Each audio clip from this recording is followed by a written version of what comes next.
बिस्मिल्लाहिर्रहमानिर्रहीम। तामीर आसान में आपको खुशामदीद कहते हैं। पार्क्यू के मुतल्लिक अभी तक ये हमारी सबसे अहम वीडियो होने वाली है। हमले से लेके ऑफिस खुलने तक हमने आपको लम्हा ब लम्हा आगाह किया। वीडियो शुरू करने से पहले हम आपको बता दें कि हमारा ताल्लुक ना तो पार्क्यू मैनेजमेंट से है और ना ही हम डीलर्स हजरात को रिप्रेजेंट कर रहे हैं। हमारी वीडियो का मकसद सरासर आवाम की बेहतरी के लिए एक न्यूट्रल एनालिसिस देना है और जो हमारा पर्सनल मुशाहिदा है उसको आपके सामने रखना है। और हमने पहले भी वीडियोस में एक डिस्क्लेमर लगाया है कि हमारी जितनी भी वीडियोस हैं वो हमारा एक पर्सनल ऑब्जर्वेशन है और मुशाहिदा है, और हमारा मकसद किसी को नुकसान पहुंचाना या किसी भी किस्म का गलत बयानी करना हमारा मकसद नहीं है। तो आप सब जैसे कि देख रहे थे कि हमला 10-12 दिन पहले हुआ और उसके बाद कैसी सूरत हाल रही कि 2-3 दफ़ा जो है वो पंजाब पुलिस ने भी हमला किया, रूडा भी आई और डिफरेंट अथॉरिटीज़, इरिगेशन भी जिसमें इन्वॉल्व है वो भी आई, एलडीए के भी जो नॉन अप्रूवल इश्यूज़ थे वो भी खड़े हो गए। तो ये मामला जो शुरू हुए उसकी भी कहानी आपको बताएंगे। और बहुत सारे लोग हमारी वीडियोस पे कमेंट्स कर रहे हैं कि हमें सिल्वर ब्लॉक का बताएं, क्रिस्टल ब्लॉक का बताएं, और ऐसे ब्लॉक्स डेजी हो गए जो अभी ऑन ग्राउंड नहीं हैं, उनका फ्यूचर क्या होगा। तो इस जो तमाम सवालात के जवाबात हैं वो हम कोशिश करेंगे कि वो इसी वीडियो के अंदर कवर करें।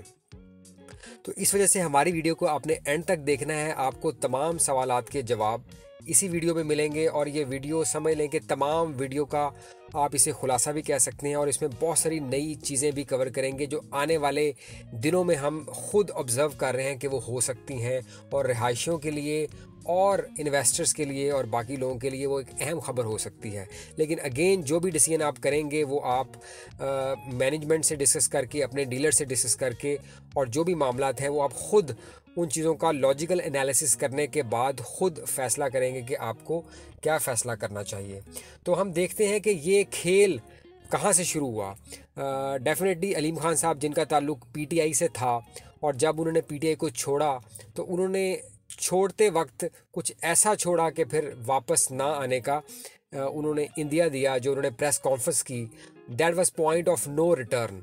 वो ऐसी ख़तरनाक प्रेस कॉन्फ्रेंस थी कि हमें मालूम था कि जब ही पीटीआई की हुकूमत आएगी तो वो एक पॉलिटिकल विक्टिमाइजेशन ज़रूर होगी, और वो डेफिनेटली पार्क्यू जो उनकी सबसे अहम सोसाइटी है उसकी मद में उनसे बदला भी लिया जा सकता है और कुछ और भी चीज़ें उसमें शामिल हो सकती हैं। और हमने देखा कि किस तरीके से वो चीज़ें स्टार्ट हुई।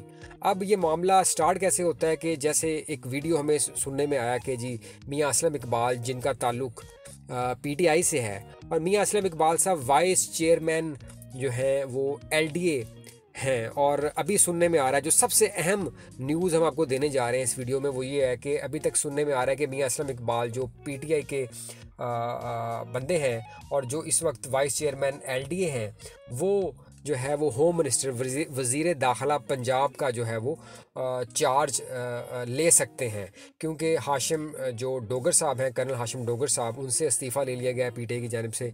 और अगर ये असलम इकबाल साहब आ जाते हैं, जिनकी वीडियोस भी चली इस स्मार्ट टीवी के ऊपर, जिसके बाद वो आग बगोला हुए और वो जुए खाना और तमाम चीज़ें, और फिर बदला दर बदला डेफिनेटली शुरू हुआ, जिससे आजकल रिहायशी भी तंग हैं, इन्वेस्टर्स भी परेशान हैं। तो उसमें ये नहीं देखा जा रहा कि क्या वो रिहायशी का ताल्लुक़ पीटीआई से है, क्या वो रिहायशी का ताल्लुक़ किसी और जमात से है, क्योंकि बदला जो है वो लेना है एक दूसरे से, और उसमें जिसका भी नुकसान हो वो नहीं देखा जाता। तो अभी हम देख रहे हैं कि अगर मियां असलम इकबाल साहब ये चार्ज संभाल लेते हैं तो आने वाले दिनों में मज़ीद नुकसानात हो सकते हैं, आने वाले दिनों में मज़ीद बुरी खबरें आ सकती हैं। पार्क्यू के मुतल्लिक मज़ीद जो है वो इस पर हमला हो सकता है, एलडीए का, रूडा का, या और मामलात इस पे हो सकते हैं। तो बहुत एहतियात से चलना होगा। आने वाले दिन जो है बहुत ही, जिसे समझ लें, सेंसिटिव दिन आ रहे हैं रिहायशियों के लिए भी और इन्वेस्टर्स के लिए भी। अब हम बताते हैं कि ओवरऑल जो हमारा मुशाहिदा है कि पारक्यू ने जो है वो कभी भी जो है वो ओवरऑल बहुत ज़्यादा जो जिसे कहते हैं आप इन्वेस्टर है या जिसने भी प्लॉट लिया हुआ है उसको कहीं ना कहीं से वो कंपनसेट ज़रूर करते हैं। पास्ट में भी देखा गया कि अगर एक ख़ास लैंड की तरफ डायरेक्शन की तरफ डेवलपमेंट नहीं हो सकी तो सोसाइटीज़ को या रहायशियों को कहीं ना कहीं दूसरी जगह पे प्लॉट्स दिए गए, उसमें देर सवेर ज़रूर हुई, प्रॉब्लम्स भी हुए, मिसमैनेजमेंट्स भी होती हैं, लेकिन ओवरऑल कहीं ना कहीं जो रहायशी हैं जिन्होंने पैसे दिए होते हैं वो कामयाब हो ही जाते हैं प्लॉट लेने में तगो करके। अब मामला आ रहा है ऐसे ब्लॉक्स का जिसके बारे में आप बार बार कमेंट्स कर रहे हैं, लाइक सिल्वर ब्लॉक। ये ऐसे ब्लॉक्स हैं जी जो अभी हमने देखा है कि अभी ये ऑन ग्राउंड नहीं है। क्रिस्टल ब्लॉक बहुत सारा हिस्सा उसका ऑन ग्राउंड है, उसके बाद आपका ओवरसीज़ ब्लॉक भी काफ़ी हद तक ऑन ग्राउंड आ चुका हुआ है बैलेटिंग के बाद, लेकिन उसका बहुत हिस्सा ऑफ ग्राउंड भी होगा।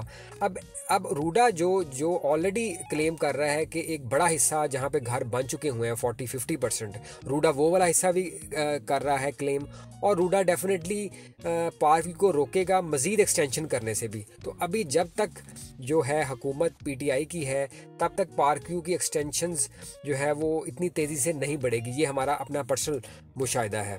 और जहाँ तक सिल्वर डेजी हैं, और अगर आपको उम्मीद थी कि अगले 6 माह में आपको कहीं पोजेशन मिल रही है या अगले 6 माह में आपको चीज़ ऑफ ग्राउंड से ऑन ग्राउंड आने वाली थी, तो वो हो सकता है कि वो या 3 माह में आप एक्सपेक्ट करें तो हो सकता है उसको 6 माह लग जाए या 1 साल लग जाए। It all depends now. अब हमारी जो सोसाइटी है, जो ये पार्क व्यू सिटी लाहौर है, वो चूँकि सियासी जो है लड़ाई उसकी जद में आ चुकी हुई है, तो इसकी तमाम जो फ्यूचर अब डिपेंड कर रहा है वो सियासत क्या समझ लें कि उतार चढ़ाव पे डिपेंड कर रहा है। तो मेरे ख्याल में इस सूरत हाल में कभी भी जो है वो हम रहायशी तो यही चाहेंगे कभी भी जो है इसके जो मालिकान हैं वो कभी भी इस लेवल की स्टेटमेंट्स ना दें जिससे डेफिनेटली जो मामला मज़ीद ख़राबी की तरफ जाएं और मज़ीद जिसे कहते हैं रहायशी और जो इन्वेस्टर्स हैं वो तंगी की तरफ जाएं। तो इस वजह से जो ऑन ग्राउंड प्लॉट्स हैं जिनको मिल चुकी है पोजेसन और जो घर बना रहे हैं, शायद उनको भी इमीडिएट कोई इशू नहीं होगा। अगर रूडा उसको कहीं केस जीत भी जाता है 6 माह बाद, इतनी जल्दी केस के फैसले नहीं आते, केस के फैसले आते आते टाइम लगता है। तो इस वजह से जिसके पास तो प्लॉट हैं, जिनको पता है कि ऑन ग्राउंड प्लॉट है, वो क्रिस्टल में भी हो सकते हैं, वो ओवरसीज़ में भी हो सकते हैं, वो डायमंड में भी हो सकते हैं, वो किसी भी ऐसे ब्लॉक में जो अप्रूव्ड है, नॉट अप्रूव्ड है या रूडा की हदूद में भी आ रहा है, वो भी सेफ़ है। सिर्फ मसला अगर आपको आएगा वो सिर्फ ये हो सकता है कि जो ऑफ ग्राउंड से प्लॉट ऑन ग्राउंड अभी आने थे उनको मज़ीद टाइम लग सकता है। और दूसरा ये हो सकता है कि अगर आप सोच रहे थे कि आपका ब्लॉक इस डायरेक्शन में था, राइट डायरेक्शन में था, हो सकता है वो ब्लॉक अब किसी और डायरेक्शन में इनको लेना पड़े, क्योंकि जितनी भी ज़मीन है वो देखें, जो महकमा जंगलात की ज़मीन यहाँ पे पड़ी थी वो भी पार्क की मैनेजमेंट ने देखा कि हमने देखा कि उन्होंने इस्तेमाल नहीं की, उसके गिर्द उन्होंने बाउंड्री कर दी। तो जो ज़मीन ऐसी ज़मीन जो गवर्नमेंट के नाम पे थी वो हमारे मुशाहिदे के मुताबिक पार्क उसको यूज़ नहीं कर रही। पार्क सिर्फ वो ज़मीन यूज़ कर रही है जो इन्होंने 45 लाख 40 लाख फ़ी कनाल किसानों से ख़रीद रहा है। और बहुत सी ऐसी ज़मीन जिसके शायद अभी मुआहदे होने थे या बयाना हो चुका था, अगर एक ख़ास ज़मीन जिस पे समझ लें कि ओवरसीज़ ब्लॉक का आधा हिस्सा एक टोकन मनी हो चुकी थी एक किसान को, तो हो सकता है कि वो इन्होंने पटवार खाने में कह के या जहाँ पे भी रजिस्ट्रियाँ होती हैं वहाँ पे कह के वो चीज़ रुकवा दी हो कि जी आप ये मज़ीद रजिस्ट्री जो है वो किसानों से अलीम खान साहब के नाम पे या पार्क या वीएन डेवलपर्स के नाम पे नहीं कर सकते। तो वो डेफिनेटली चीज़ें उस तरफ रुक जाएंगी, डेवलपमेंट स्लो हो जाएगी, और सबसे जो बुरी चीज़ है वो ट्रेडिंग रुक जाएगी। जो लोग इन्वेस्ट करते हैं और प्लॉट को इन्वेस्टमेंट पॉइंट ऑफ व्यू से रखते हैं, और हम देखते हैं कि पाकिस्तान के अंदर 60-70% जो आवाम है वो इवन मोर देन दैट वो कमोडिटी के तौर पे यूज़ करती है इसको। और उनके लिए चूँकि ये ज़्यादा अहम नहीं है कि उनका प्लॉट ऑन ग्राउंड है और उनको सेफ जोन में है, क्योंकि ज़्यादातर यहाँ पे जो लोग इन्वेस्ट करते हैं उनको पता है कि उनकी इन्वेस्टमेंट सेफ़ है, अगर उनको प्लॉट मिल ही जाएगा, अगर 6 माह बाद में मिलना है। उनके लिए सबसे जो बुरी खबर है वो ये है कि उनकी ट्रेडिंग को इम्पेक्ट हुआ है।